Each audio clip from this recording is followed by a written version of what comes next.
আসসালামু আলাইকুম। আমরা শুনেছি YouTube থেকে নাকি আর্নিং করা যায়। ওয়েবসাইট থেকেও নাকি আর্নিং করা যায়। এমনকি ফ্রিল্যান্সিং করেও নাকি আর্নিং করা যায়।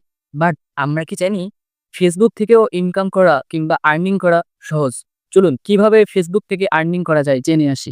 ফেসবুক এবং ইউটিউব হলো বর্তমান সময়ের বেস্ট আর্নিং একটি সাইট, যেটা গোটা বিশ্বকে তাক লাগিয়ে দিয়েছে। তো কথা হচ্ছে, এটা ইউটিউব থেকে তো আর্নিং করা যায়, বাট ফেসবুক থেকেও কি আর্নিং করা যায়? হ্যাঁ, অবশ্যই। আপনি ফেসবুকে বিভিন্ন প্ল্যাটফর্মে আর্নিং করতে পারবেন। যেমন নাম্বার 1, ফেসবুক পেজ মনিটাইজেশন করে। নাম্বার 2, ফেসবুক কন্টেন্টের মাধ্যমে। নাম্বার 3, অ্যাড বুস্ট করে। নাম্বার 4, মার্কেট প্লেস থেকেও আপনি হিউজ পরিমাণ আর্ন করতে পারবেন। এবার আসুন মনিটাইজেশন কিভাবে করবেন। এর জন্য আপনার পেজে নির্দিষ্ট একটি লাইক এবং ফলোয়ার লাগবে, যার মাধ্যমে আপনি আপনার পেজটি মনিটাইজেশন করে নিতে পারবেন। এরপর কন্টেন্ট ক্রিয়েটার, আপনি ফেসবুকে নতুন নতুন কন্টেন্ট তৈরি করে সেগুলো আপলোড দিতে পারবেন। নাম্বার 3তে আছে অ্যাড বুস্ট। আপনি ফেসবুকে কোনো কিছু পোস্ট করলে দেখবেন অ্যাড বুস্ট নামে একটি অপশান আসে।